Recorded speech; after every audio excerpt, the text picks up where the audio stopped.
So good afternoon. Thanks for coming to this event on fiscal redistribution in Latin America. Basically, these are a set of papers from Nora Lustig's program to this event on fiscal redistribution in Latin America. Basically, these are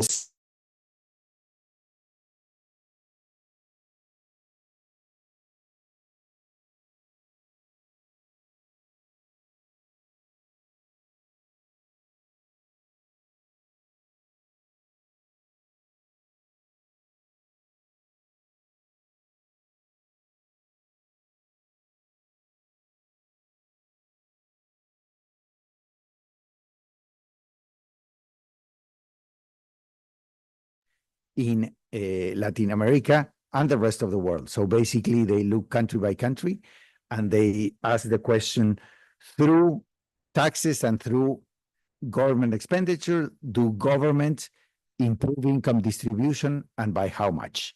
So this time around, we will be basically presenting a couple of papers, one from Brazil, the other one from Peru, basically analyzing these numbers, and Nora will present an overview for the region. So with that, let me introduce the panel that we have today. You have their bios in our webpage. Nora Lustig is a resident fellow at the Georgetown Americas Institute, and she's a Samuel C. Stone Professor of Latin American Economics at Tulane University, where she also founded and directs the Commitment to Equity Institute. I mean, she has worked in almost all of the multilaterals here in Washington and in many of the main think tanks. And she was, I think, the founding president of the Latin America and Caribbean Economic Association. Claudine Pereira is a clinical professor in the Department of Economics at the W.P. Carey School of Business at Arizona State University. He's also a non-resident research associate at the Commitment to Equity Institute at Tulane, and he has been working in these topics for many years. He received his PhD in economics from North Carolina State University. And finally, Miguel Jaramillo is an economist and a senior researcher at the group for at the Group for Analysis and Development GRADE in Lima, Peru. He has also been working in these issues for a long time. So what we have today is a group of experts on poverty, income distribution, who have focused a large part of their career on the effect of government action on income distribution in the region. And with that, we will go first with Nora, then with Claudine, and we will finish with Miguel Jaramillo, and then we will open up to questions from the audience. So please, Nora. Go there to make it easier. Yeah, I can go there. Are you? No, you can share from there, and Okay. I've got it on the screen now. All right. Yeah. You just need to share. Okay, we're just finishing up a little bit of logistics here. Well, thanks very much, Alejandro, for the Georgetown Americas Institute for inviting me to be a research fellow and also to host all these events that we've been organizing on topics of inequality, social policy, and the like in Latin America. And today, like Alejandro said, we're going to talk about fiscal redistribution. And what we're going to be doing is part of a project that the Georgetown Americas Institute has been sponsoring, and it's to continue the information system that we have on results of what fiscal policy does to inequality and poverty. And in this case, we're going to hear the Peru's result, and from Brazil, we're going to hear the result from a project that was sponsored by the Commitment to Equity Institute. First, I will share some results for the region as a whole, and let's see if what, does it work now? Yes, okay, good. So I'm going to give you an overview of what we do quickly in terms of what the underlying methodology is, and then quick glance over the main results for the region as a whole. Let me start by telling you a little bit about the Institute. It's called the Commitment to Equity Institute. It's housed at Tulane, and it has a pretty large database on fiscal redistribution. We started working in Latin America, but demand-driven, really, from different fronts. We expanded to do it in many other parts of the world, and now we have close to 70 countries. So when you hit on one of the countries in the map, you can go to the publications, and then the data center has information on the indicators that you usually use when you want to analyze what the fiscal system does to inequality and poverty. The project was to develop a methodology that comes from the public finance branch that has been looking at fiscal incidence studies. It started in the 1950s, so it's been around for a long, long time. But what we did as a team in the project is to sort of make it more rigorous in many fronts, pursue new fronts as well in terms of methodologies to assess the impact of transfers in kind, like education and health. We've been exploring what to do with pensions and many other things that are now part of the handbook, both the standard methodology and what we call frontier subjects. Some of them are in volume 2 and in the working paper series. And today, what I'm going to present is based primarily on this paper that looks at the fiscal policy, income redistribution, and poverty reduction in Latin America with a couple of co-authors, Laura Pesino and Valentina Martinez Pavon. And I think the slides will be made public so people can download. If you click on the links, you can download the papers and the handbook.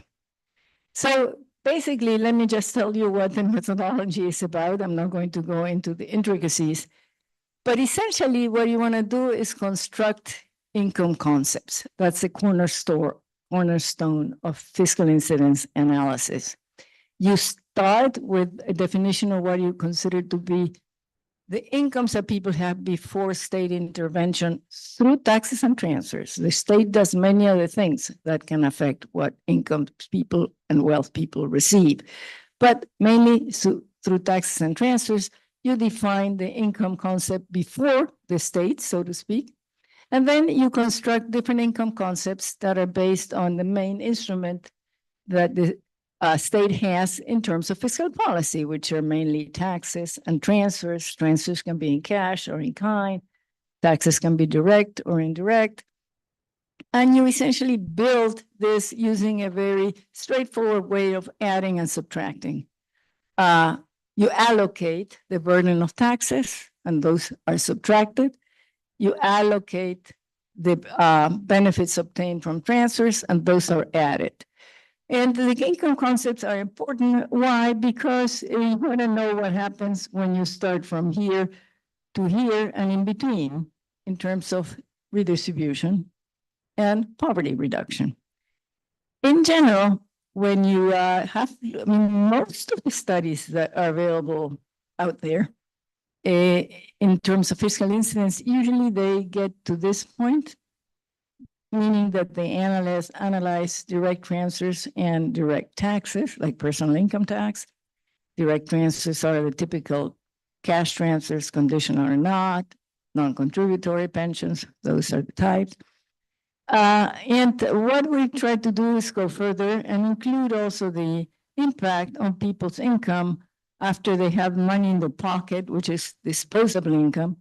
They have the money, they go and purchase goods. When they purchase goods and services, they pay what's called indirect taxes, like sales tax, VAT in other countries, excise taxes, and they also may receive subsidies when the price that they pay is below what would be the market price because the state subsidizes that particular good or service. So that we call consumable income.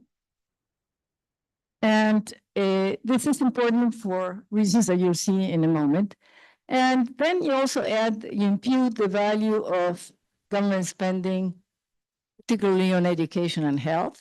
We do not include infrastructure in this framework yet. Hopefully one day it will be there. But this benefit is calculated in a very sort of simple way. It's at the average cost to government. So essentially what we're saying is, okay, how much would you need to increase the family's income or the person's income if that person would need to pay for that service at what it costs to the government? That's what it does when you go from consumable to final income. So you use the average cost. The statistics that you usually see in databases, I don't know how many of you work with inequality and poverty statistics, but if you use the ones that are published by the World Bank or by the IMF, I mean, it has some, the IDB or the UN or the different also regional databases like the CEDLAC in Latin America. Usually what they do is they talk about inequality and poverty measured with disposable income.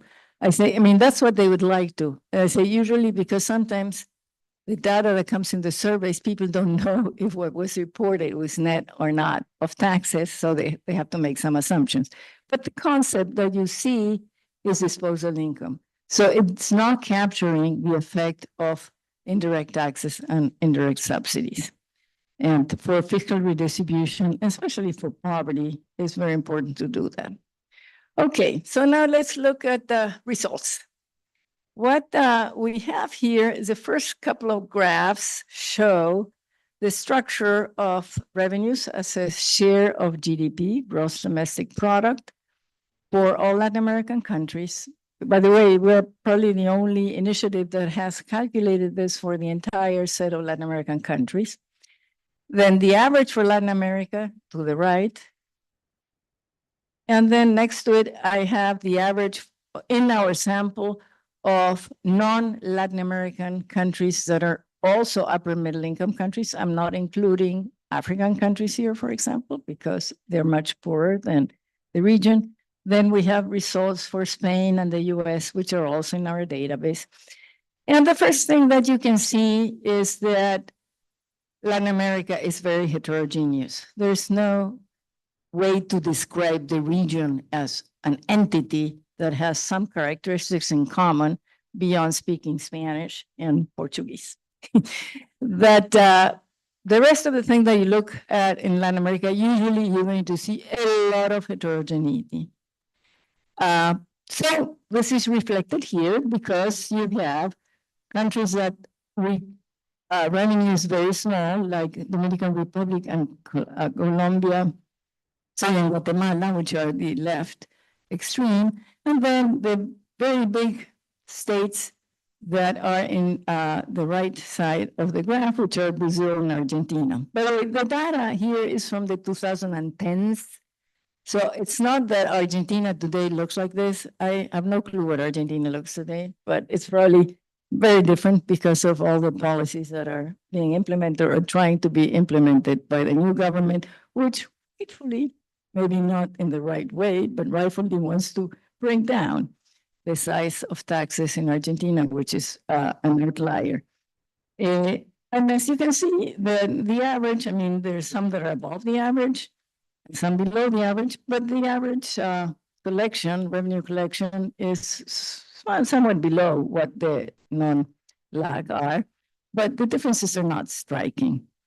Same thing on social spending, even the heterogeneity is bigger. You have Guatemala, huge Argentina. I mean, by the way, big doesn't mean good because it was unsustainable. Small doesn't mean good because they do very little.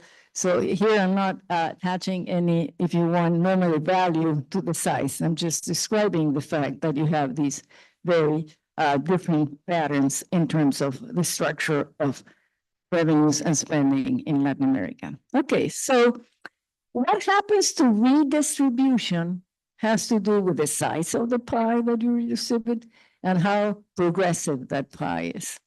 And after you do the exercise of allocating the different taxes and transfers to the fiscal income to each one of the households, you can always reconstruct your indicators for pre-fiscal income. So the Gini coefficient is the one that we use for inequality, but we have many others.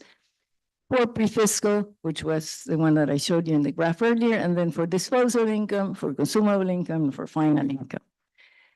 And what you get is, for example, here, if I look at what happens in income redistribution from pre-fiscal to disposable income, the positive means that it's a reduction.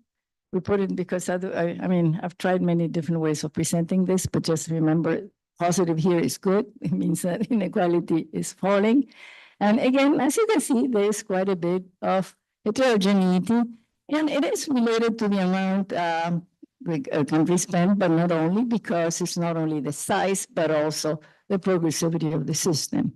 But, you know, Argentina spends a lot, that dominates, and also it was spending at progressively, and that dominates, so it's the one that comes out at the top. Brazil was very big in size, but it's not at the top of the group because it was probably much less progressive the way it was being done. And again, I'm describing, I'm not giving value judgments here because Argentina might have been a great redistributor, but very short term, as we know.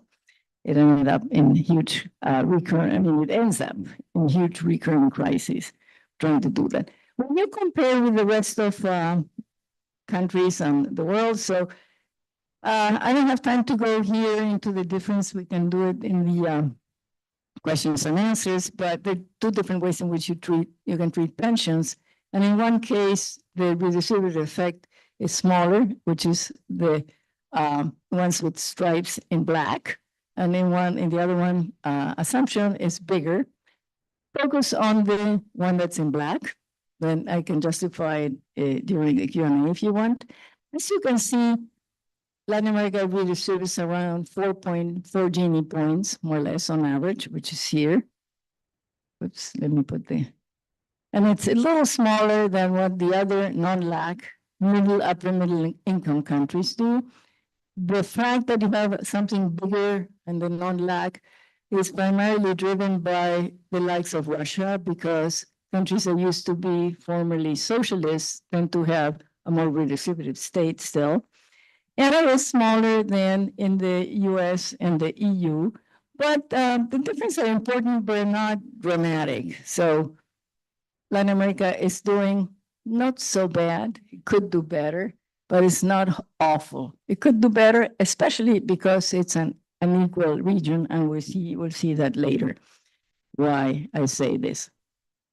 Then, you know, when you look at the different fiscal interventions, and you know which ones are reducing inequality, which is an increasing inequality, we see that direct taxes and direct transfers in all the countries are equalizing. Well, the first statement is that all countries show a reduction in inequality. Every system, but you know, every system that we looked at, not just in Latin America, shows a reduction in inequality. We have never seen yet a country that increases inequality through taxes and transfers. And in terms of the instrument, as expected, direct taxes and direct transfers are equalizing. The interesting thing is that we found that indirect taxes and indirect subsidies are also equalizing in actually more countries than not. That's a surprising result for many, because it's usually something that we hear that indirect taxes are regressive, but I think people are thinking of something else, which I'll show you in a moment when they say that it's more related to poverty than to inequality. And then social spending, be it primary education, secondary education, primary health care, all of them are equalizing. And tertiary education, which many people also ex ante would have thought it's a regressive type, an equalizing type of spending, we actually found that in 15 of the 18 countries that we cover, it was equalizing. So it's not necessarily regressive. It shows up actually that in general can be inequality reducing, that type of spending. So that's what happened to inequality. What about poverty? And that's where the story becomes grim. Not only for Latin America, it also happens in other parts of the world. that in a bunch of countries, we find that the fiscal system can be poverty increasing. So poverty, positive again here is good, means that poverty has been falling. The headcount ratio is the one that I'm using here as the indicator, and this is the percentage change of the headcount ratio. So in all these countries in which you have bars that are above the zero horizontal line, the fiscal system reduced poverty, measured by from pre-fiscal to consumable income. So taking into account everything but what is spent in kind, because in kind spending like education and health cannot be eaten, like I say. It doesn't come to play when you're measuring poverty in the monetary dimension. If you do that, then in all the countries that are here, this fiscal system is reducing poverty. However, in all the countries that are here that have bars that go into the negative, the fiscal system is actually increasing poverty, meaning that the poor, portion of the poor, not all, a portion of the poor are net payers into the fiscal system. They pay in taxes, direct plus indirect taxes underscored because that's the source. They pay taxes in amounts that are higher than what they receive in cash transfers or subsidies. And this is a message that we want to sort of hammer in every forum because it shouldn't happen. We think it's sort of like a perversion that you have the fiscal system leaving the poor worse off. Even if they get, let's say, good education and health afterwards, that's very important. But in order to buy food, you need cash. You cannot buy food with education or with health. So cash, if you believe that the poverty lines mean anything, you want people to be above that poverty line after they have paid their taxes. So that's a very important message of our work. And like I said, it's not just Latin America. It happens in many other parts of the world, particularly in sub-Saharan countries. It's even more severe because the countries are poorer. So that phenomenon occurs more frequently and more in quantitative terms. It's bigger, the effect. Now, let me tell you a little bit about patterns because we were trying to see to what extent certain things that you would expect to happen in a fiscal system occur in all the countries in our data sample and also in Latin America. So the good news is that redistributive effects rise with social spending. We have spending on direct transfers and all the social spending here on the horizontal axis. On the vertical axis, the change in the Gini coefficient. And what we find is that the slope is positive, both for all the countries in the sample, but also for Latin America. So that is a good result. We then look at two other things that are not so encouraging. The more unequal in Latin America, the relationship is not what you would like to see. You would like to see more unequal, more social spending. You find this positive relationship in the sample for all the countries, but in Latin America, the slope is negative. It is not significant, so it's not significant different from zero. The point is that even if you take the outliers of Argentina and Venezuela, which you see in the graph, that is supported, meaning that the more unequal, you don't see an effect on how much the countries spend to address inequality from the social spending that they incur on. So that's a bad result. And the second result, which is not encouraging, is that the more unequal, less redistribution. So it means that it's positive for all the world, but not for Latin America. Meaning that the more unequal, you don't see that the effort that society makes combining taxes and transfers results in a larger reduction in inequality, the more unequal the country is pre-fiscally. So that also is a result that we don't like. And I mean, there's political economy dynamics that are determining this that would require to look into what is happening in every country.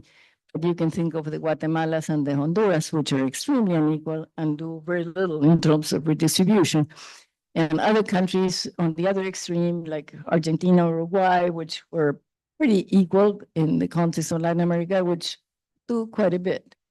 And again, maybe they do it, but it's not sustainable. As in the case of Argentina, in the case of Uruguay, it is. So it's a good example. Actually, Uruguay turns out to be a little bit of the poster child of Latin America for this type of exercise, at least. So that's an important thing to look into and hopefully change. That what you would like to see is that the more unequal the society makes an effort to correct that through its fiscal system, if it cannot be done in the pre-fiscal space, and also to ensure that there is no increase in poverty after the fiscal. But thank you very much.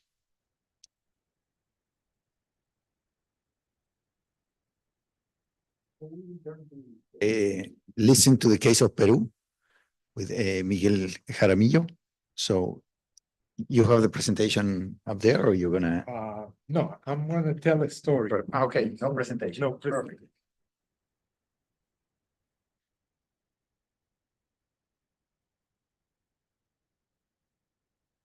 Thank you everyone for being here. I have a presentation that is too long for the time that I have. So let me tell you a story that conveys the main themes that are in Nora's presentation, but for a particular context. So let me start by giving you some historical context on Peru that I think will make it more interesting to look at the results of the analysis as proposed by Nora for this country in a context where Latin America should not be looked at one single unit with similar institutions and characteristics.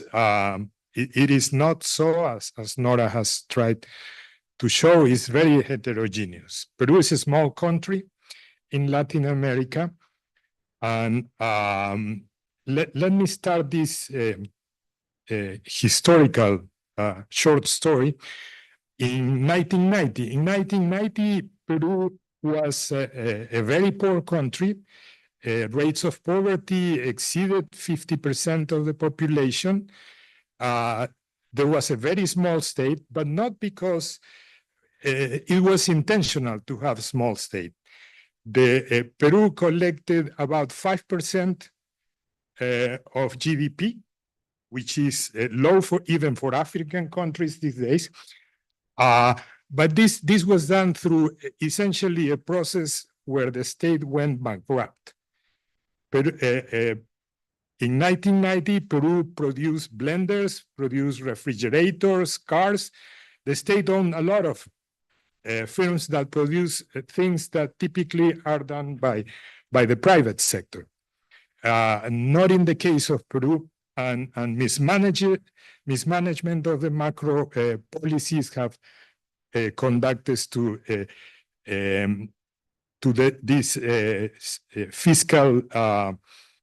fiscally poor situation, and also to a number of public firms that did not produce anything but red ink.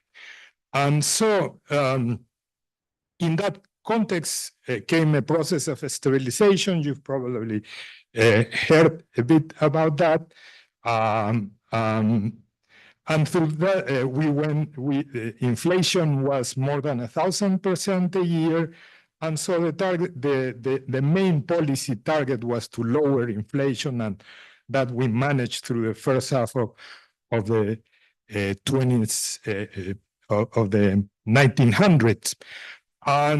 But the fact that the state was in such a poor condition to start with in 1990 meant that the space for social policy was very limited. So essentially what we have now is the result of how the different governments that we've had since the early 90s have reconstructed a state that can provide certain social services, then should be having a part in redistributing resources within the country, and more even so, in alleviating poverty. So the exercise is a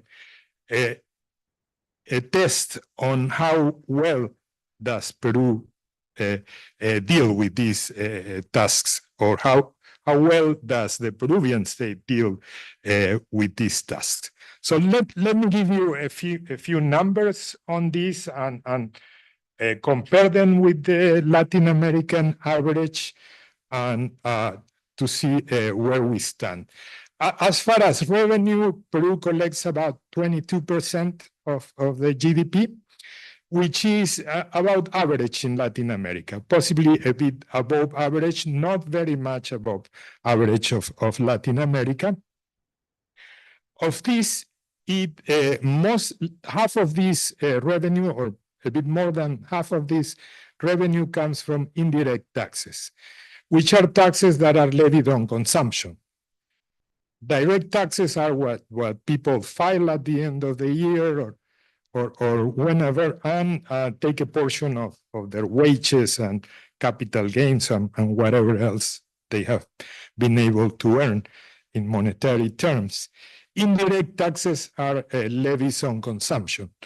And so more than half of what the Peruvian state takes in comes from levies on consumption or indirect taxes. Social security contributions are 2% of GDP, and this is lower than Latin American average, and it has to do essentially with informality. Maybe you have heard that term before. Peru has a very large informal sector. Only 1 out of 4 workers, dependent workers in the labor force, work in formal firms. So it's a very small formal sector, a very large informal sector, and that conditions how social services are provided, social protection. Social protection through contributions only go to that quarter of the dependent labor force.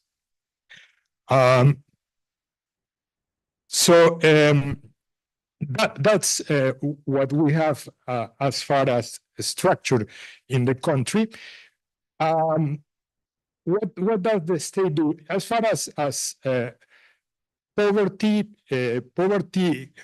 came down dramatically after the early 90s, and it went down to about 27% by the end of the 2000s, but then came the pandemic, the COVID-19 pandemic, so poverty has increased a couple of percentage points, and right now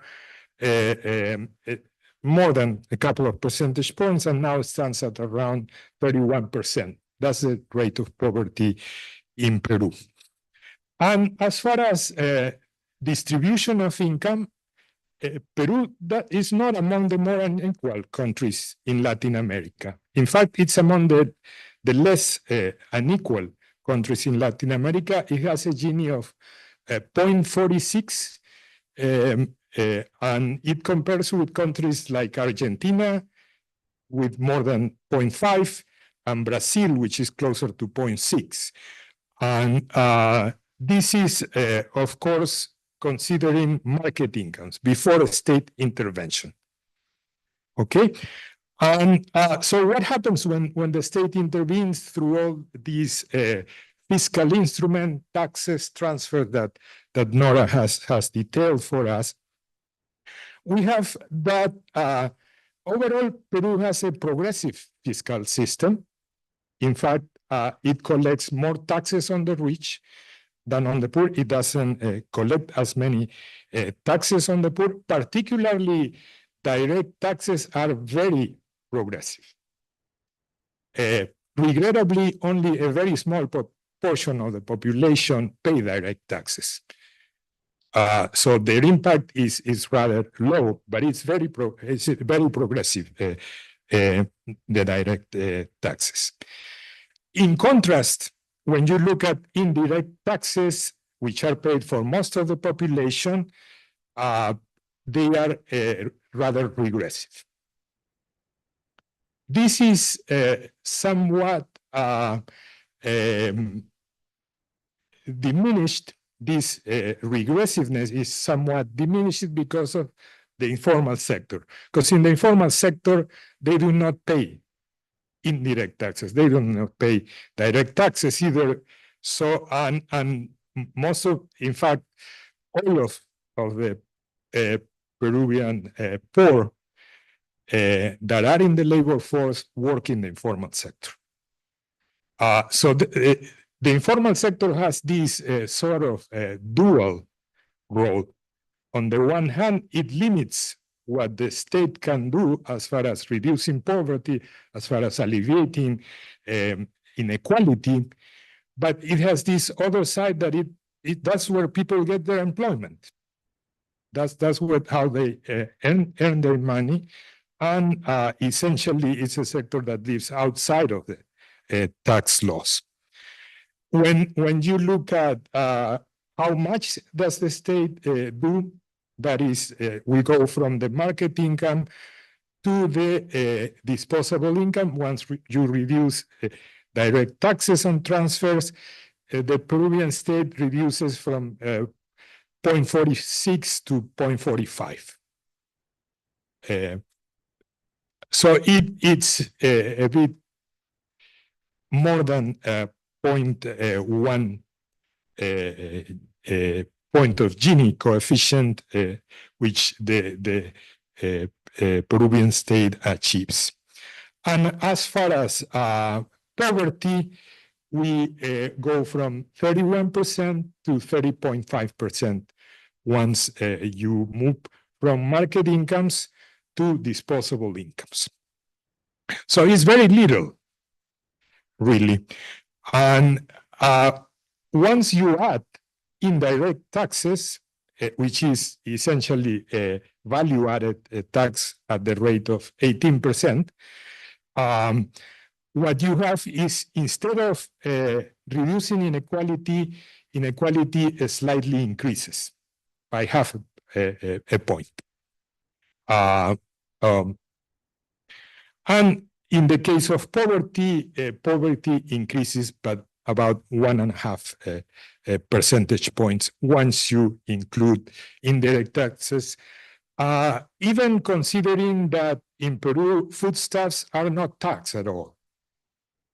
So the one basic staple in the consumption basket of the poor is not affected by indirect taxes. But even if you exclude that, but even if you make some assumptions to include informality, like for instance, if you go to local markets or rural areas, very small populations, they're not going to pay the VAT.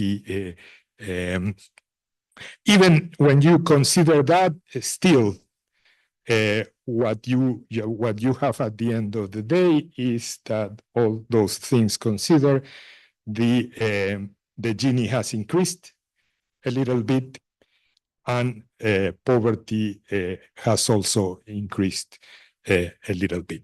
So some people are made poor by paying indirect taxes in the case of Peru. So we have essentially, if you want, a paradoxical system which is progressive overall. You know, direct taxes are very progressive. And the other element, transfers, are very progressive. Peru has very progressive programs, such as a conditional cash transfer program called Juntos, which essentially pays an amount of money to every household in rural areas, which is poor, and which is extremely well targeted, which is not usual in Latin American countries. Typically, social interventions in Latin America frequently end up benefiting those that are not poor. In the case of the Peruvian programs, they are very well targeted. They are they go essentially to the poor. but they are very small. So that's what limits their impact at the macro level. And this means that you have direct transfers that are progressive. You have direct taxes that are also progressive, but on the other hand, you have indirect taxes that are regressive. So overall, the system is progressive, but regrettably, it's quite ineffective in reducing poverty and improving the distribution of income. Thank you.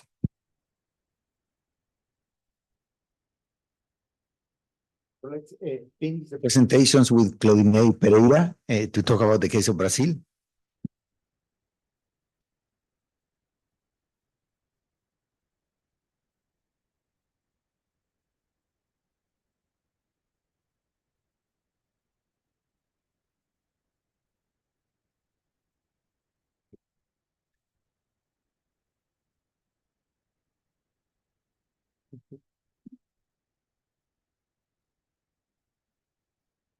It doesn't show up right on the live stream if you do that. There's only two. Okay, first, thanks for staying. It's a pleasure to share what we've been doing for over 15 years now on Commitment to Equity Institute. But first of all, I'd like to thank Alejandro and Nora for the invitation. It's been a great day of discussion.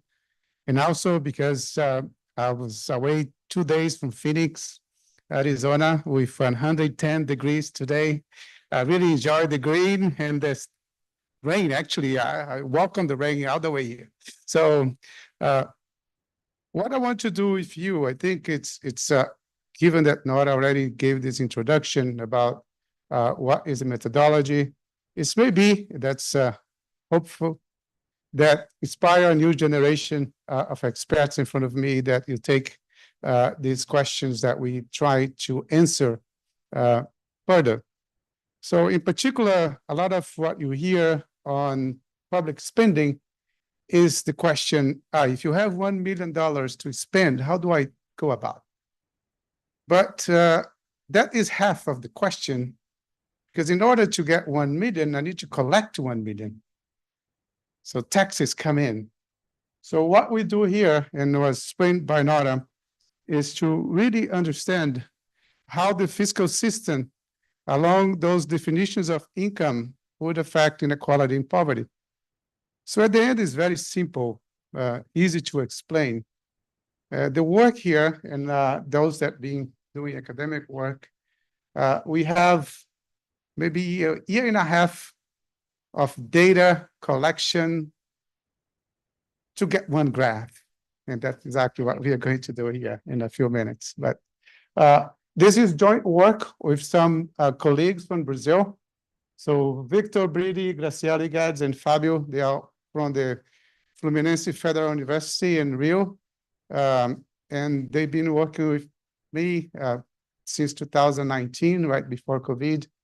And I've been working with the CEQ, even before was CEQ, as when I was at Tulane working with Nora. So basically what we have in the presentation is briefly go over Brazil. So we are a big country, as Miguel said. So for those that are from Latin America, you know that people outside Brazil, we Brazilians have this thing. We are the biggest country in the world, not just in Latin America.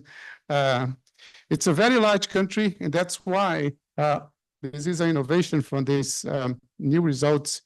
We disaggregate the data by regions, and I'll show the reason and how the results play out when we do that. So Brazil historically had very high levels of inequality. We, in the late 2008, we have the second largest inequality in the world, just behind Sierra Leone. And we have very high levels of poverty as well. Almost half of the population was on some standard poverty line. And since then, the last 20 plus years, things are getting better. There are many reasons why we're getting better. Economic growth, access to education, transfer programs. We have a very large transfer program in Brazil. The Bolsa Família program is a conditional cash transfer program. And then what is that we are going to do very quickly is to show when we do this analysis, you already seen the methodology. I wanted to take a look and see we have very high levels of inequality in Brazil still. This is data from 2017, 2018, the latest survey, a major national household survey. And we start here with 0.585. So this is before the government intervention. And what you're going to see on this picture is similar to every other study in our group of 70 plus countries. When we add at the very end, we monetize health and education, we see a large drop on inequality. So one way to think about this is the following. The largest effect from government intervention on reducing inequality is on spending on health and education. And then we see consistently over the last few years in Latin America and other countries that maybe education, we should not put more money in education, for example. But also I want to remind you that health and education is part of what we call human capital. You might think that despite this is just one slice of what happened that year, you might say that there is some long-run potential benefit here on spending on health and education. So maybe you want to hold that for later. And for poverty at the national level, what we see here, if I can take this out, let's see if I can, maybe not. So I'll tell you what's happening.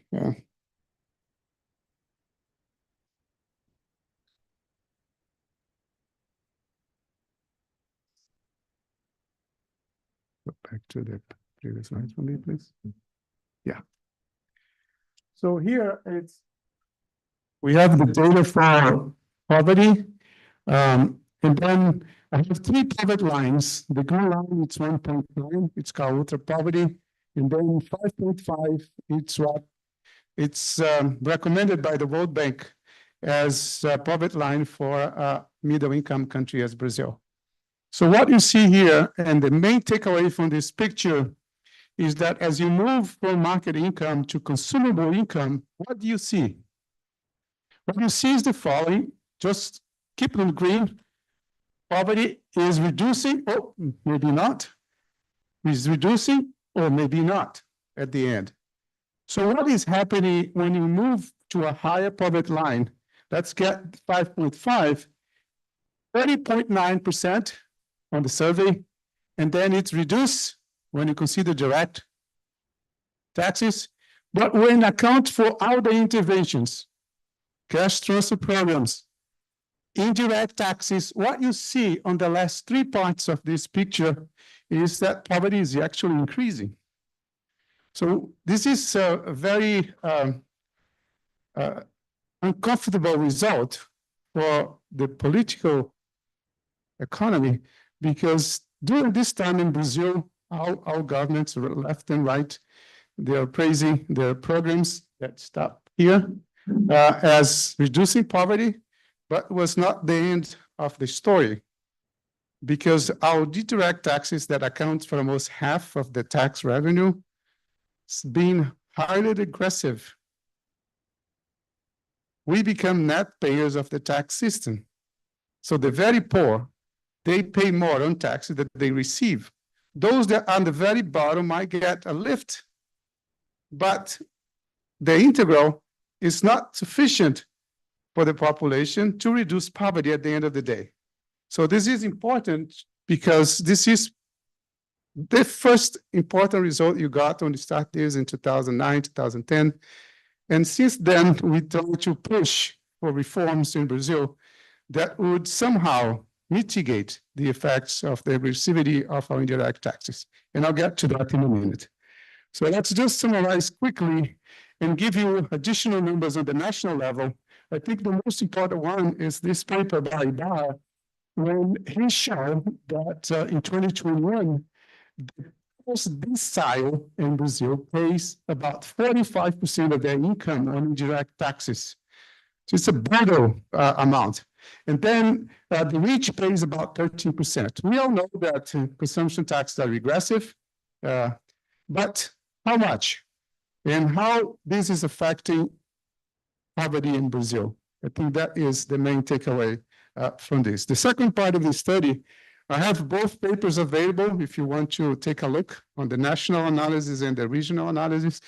In the regional analysis, it's very close to me because I grew up in the northeast of Brazil, which is the poorest region in the country.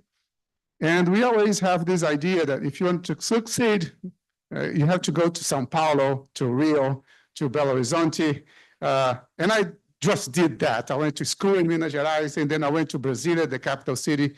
But the idea is that since we became a republic in the late 1800s, we've been obsessed about regional inequalities in Brazil, to the point that in 1904, we have the very first policy from the federal government trying to reduce regional inequalities. And unfortunately, as you're going to see in a few slides, we are doing better, but still, more than 100 years later, we have a lot to cover in Brazil. So what happens in the Northeast, the poorest region, the most unequal, the South and the Southeast have large level of inequality and poverty. So this is Brazil and how it's divided by regions. So your question you might ask, is this was done since the 1915? Is the statistical agents, first they divide the country according to some physical characteristics, because this size we have areas that are very dry, like the Northeast in general, and we have areas where it's very humid, like in the North, and areas that are cold in the South. So vegetation is different and so on. But then over the years, it becomes also a division based on social, and this is not determining exactly what the government is going to do, but it became the norm since 1940 in Brazil that we add regional inequality as being a priority for Brazilian policies. And more important than that, we create programs, specific programs at the government level to reduce regional inequalities. So the first result, I apologize here because it's kind of too much information in one picture, which is the following. I have the north from the top, northwest, northeast, southeast, south, and center west. I just want to highlight the top two. So the northeast has the most unequal, so the Gini is 0.6.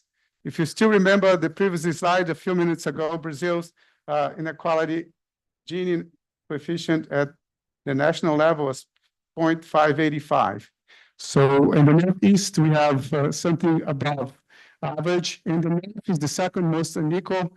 But what you see over these results is that inequality is falling as a result of the fiscal system, and more so in the north, in the northeast.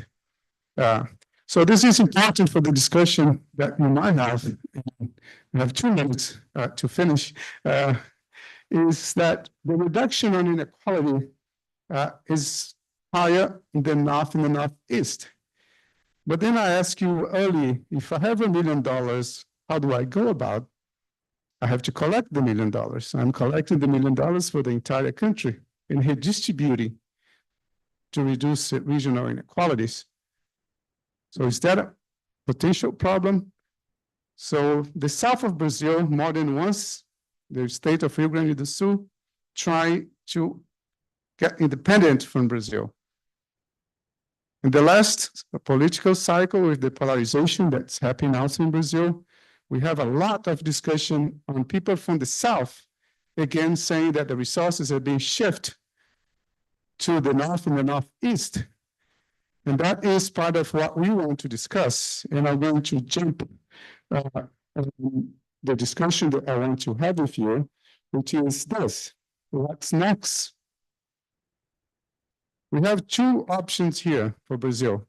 One, it's what we call spatial policies. That's something we've been doing for over 100 years, is determine resources from the tax collection specifically to the poorest regions, and non-spatial policies, which is national level. Everyone who have access, maybe it's easy to convince the voters in front of me. Maybe I will have less polarization.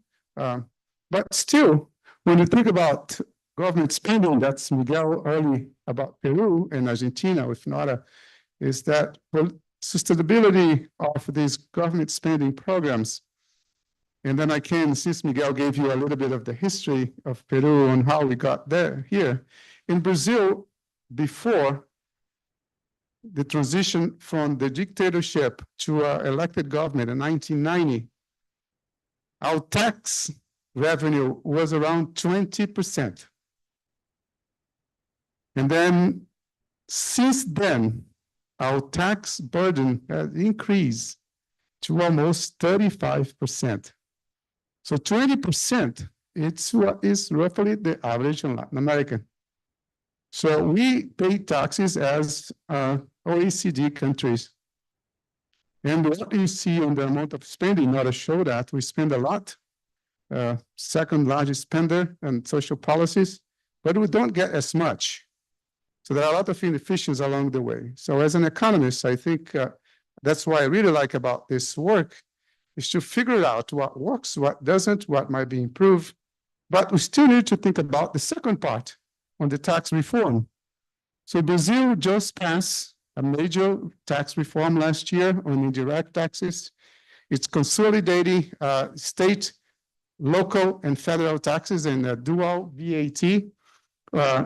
First, we're going to have a CBS, it's national, and IBS, subnational, and it's a gradual implementation. It's starting really in 2029, and by 2033, it'll be fully implemented. So what we see from here is that it's likely that with this reform, we're going to fix some of the problems that we've been showing in our studies, is this effect from indirect taxes on poverty.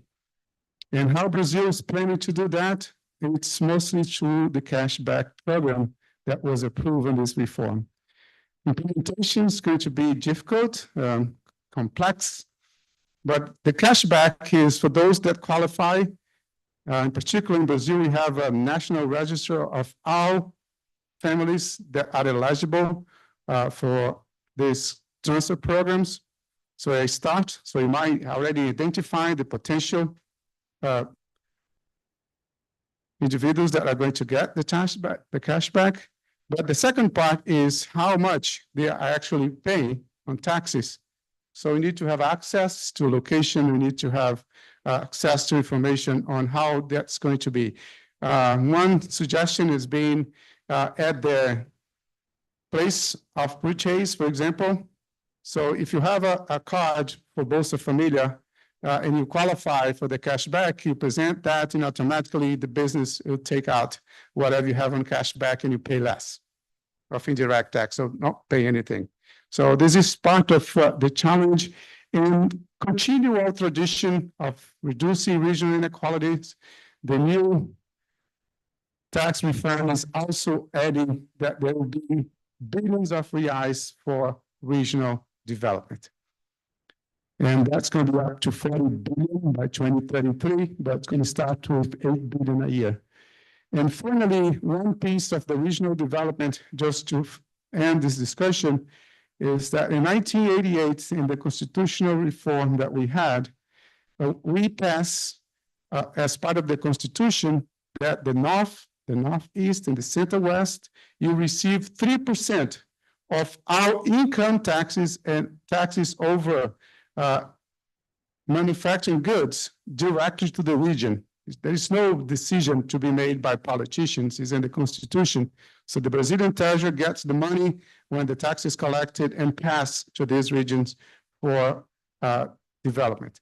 So this is our short presentation for Brazil. Please take a look on the papers. If you have any questions, just let me know. If you are think about something else after the presentation, just send me an email. It's there too on the paper. I am leaving, unfortunately, ASU. Tomorrow it's 112 when I get back home. And it's going to be 110 all the way until Monday. So please keep me here for another day or two. Thank you.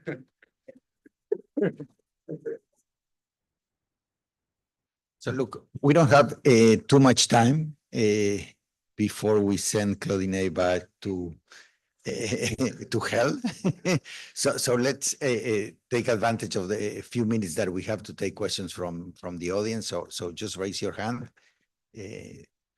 and we'll collect 2 or 3 questions so we come back to the panel to answer them.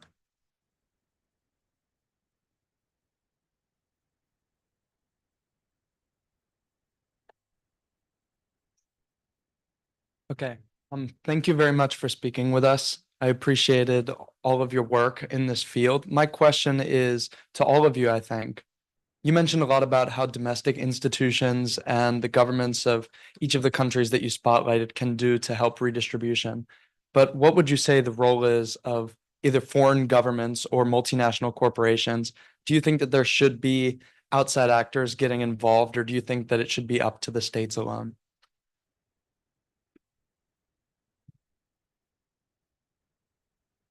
Okay, so before we come back to the panel, another question for the 3 of you.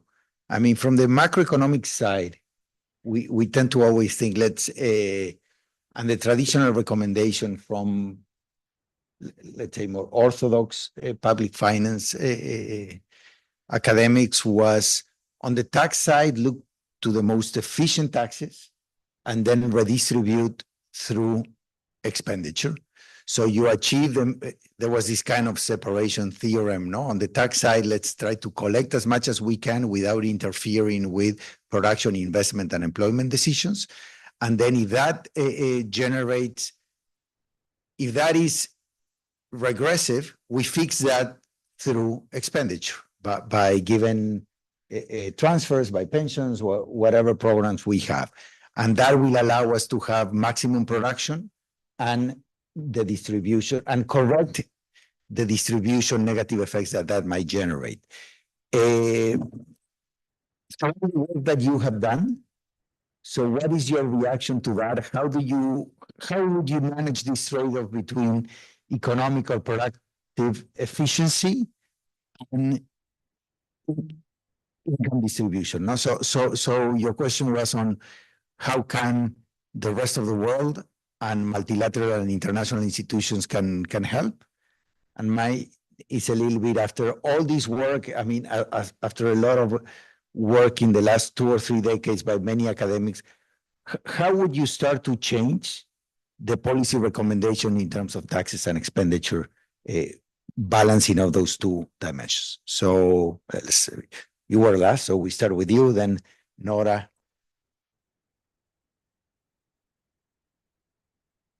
Thanks for the question. I think there are different ways of looking at your question. One of them, for example, if you, as you said, multinationals, for example, right? You might have corporate taxes on them that will be used to for spending. So that's one possibility. The question about what Alejandro is saying, it was a huge debate on public finance on the optimal tax, right? That when you create efficiency without the trade-off, and you do this utilitarian approach that was taken back then. And what do I see today? So I'll say my take on this is that when you look at the effects of indirect taxes, for example, I have that discussion with Michael Keane at the IMF, because he has these papers about, well, we should do exactly that, right? If you have a very aggressive taxes, you just compensate those that are affected by with transfers. And you have to target them. So in the ideal world, I'll take that. I can get my economic model, I can run my simulations, and that works really well. When we get policy implementation, one thing that I took for all this research is that first, the tax system, or what we do here, it's the closest proxy you have for what we so-called the social contract that we have with each other. So changing those terms are very hard. So in practice, I'll take it that my suggestion is on tax reform is in Brazil, for example, we have very little direct taxes. Only 30% of the labor force actually pays income tax, pretty much, the economic population. On the direct taxes, which is the developing country approach to collect revenue, Brazil did above and beyond, because our tax system was so messy, so lots of ways of preventing anyone from cheating the system. And we did a good job on that, but there was no compensation. So I think from the theoretical perspective, I still stand by it's correct that the welfare will be affected for discretionary taxes, that's the word. So we have a colleague at Arizona State, Gustavo Ventura, that just made a paper about what is the role of the welfare state. And for the United States, for example, he thinks that a negative income tax would be better than anything else that we see out there right now. So where we go from here in Latin America with all these differences and our history on Brazil being historically so unequal, what kind of reform would make sense? So the gradual approach that we're taking of indirect taxes, it's the right approach, in my opinion. But we skip the direct taxes altogether. So Brazil has no taxes over dividends. Bring your money to Brazil. No taxes. We have very low property taxes. So if you have, for example, a piece of land in the rural area, we say it's a 5 reais taxes, which is the minimum, but there is no way for the government to actually check. So people pay the minimum, which is $1 today. So this is very complex to me. I think in terms of reform and that is the question, maximizing, if you want to maximize inequality reduction and poverty reduction, the tax system needs to still think about what we've been done on TI, which is the optional tax, but how to implement it, I think we fall short, given all the groups, the interest groups that we have in Brazil, in particular, that are preventing major reforms to take place. I think that is my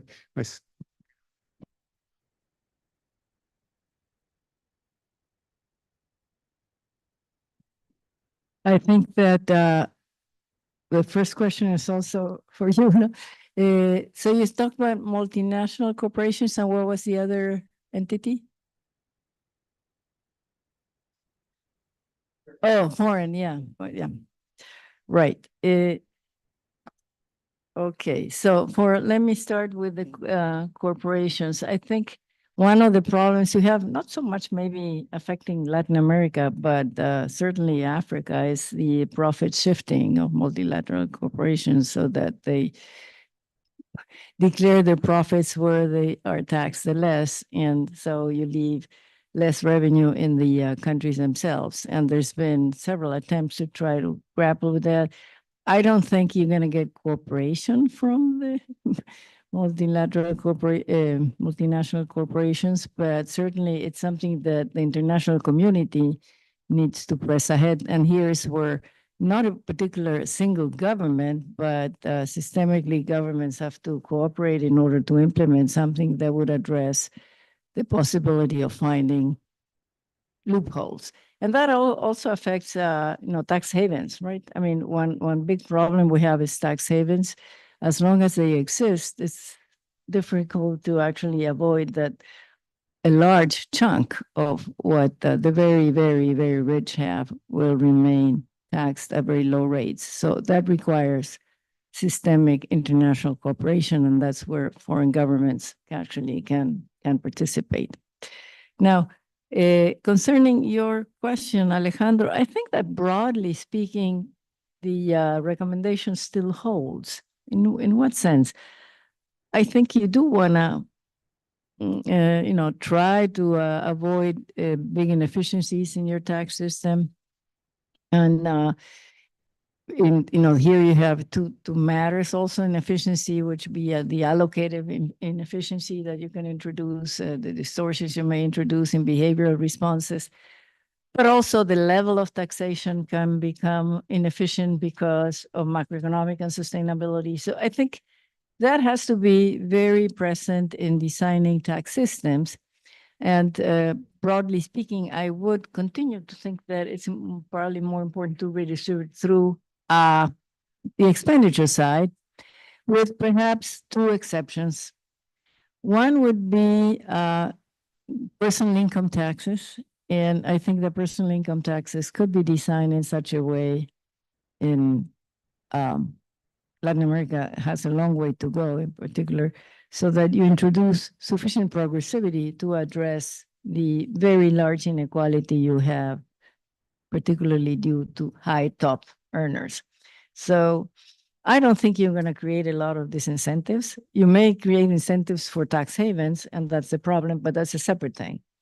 And the other exception I would think is if you can't really address certain things through transfers, I would not be, if you want, I'm never fundamentalist on anything. And one thing that I would not be is in using exemptions in the indirect taxes, in particular in value-added taxes. I think that, in fact, interestingly, I remember speaking to a big tax person in the world, Merlis, who got the Nobel Prize for his work. And he thought it was a good idea. In a conversation, you wouldn't have expected that if you don't have other instruments, maybe you need to use your indirect taxes to introduce some type of progressivity. And I think what has to be, the point here is to be flexible, to make sure you don't create egregious inefficiencies, but not to be extreme in your position that you do not take opportunities that help you redistribute where you can without terrible costing.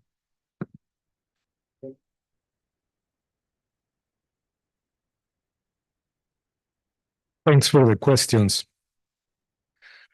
As far as the role of international corporations and other international actors, I think the most important is that the country has adequate tax structures, so it can attract the investment it needs, and at the same time tax it accordingly. In the case of Peru, for instance, more than 50% of corporate tax revenue for the government comes from international corporations in the mining sector. So it's large, and the rates are sort of at the top of international rates. So there's not really a lot of margin to go much higher. On the other hand, large international corporations like mining corporations invest in the local communities. But there's a lot of inefficiencies in that process. In that case, in some cases, for instance, they are allowed to build schools, but they cannot pay the teachers. The teachers have to be paid by the state. So if you have a mining operation about 3,000 meters above sea level, it's hard to attract good teachers. And the mining companies have the resources to attract good teachers, but they cannot do anything because the hiring has to come from the government side. So there are a number of these type of situations that can be alleviated to maximize the impact that these international corporations can have in their local and regional communities because of their sheer size. So I think I wouldn't make huge reforms on that respect, but I look at these sort of microeconomic inefficiencies that one can find in the process to make sure that the resources go into the communities and improve the communities in health, education, particularly water provision, electricity, basic infrastructure stuff. On your question, Alex, I think it's a sound principle, to keep separate the decisions on taxes separate from alleviating inequality and poverty. I think taxes should be efficient, and I think that exceptions tend to make them inefficient, although in some cases may be recommended. For instance, I think that the exemption on foodstuffs, I think it's a good thing. But there are a number of inefficient exceptions. For instance, in Peru, the gasoline and other combustibles are exempted if they are in the if they are purchased in the Amazonic region.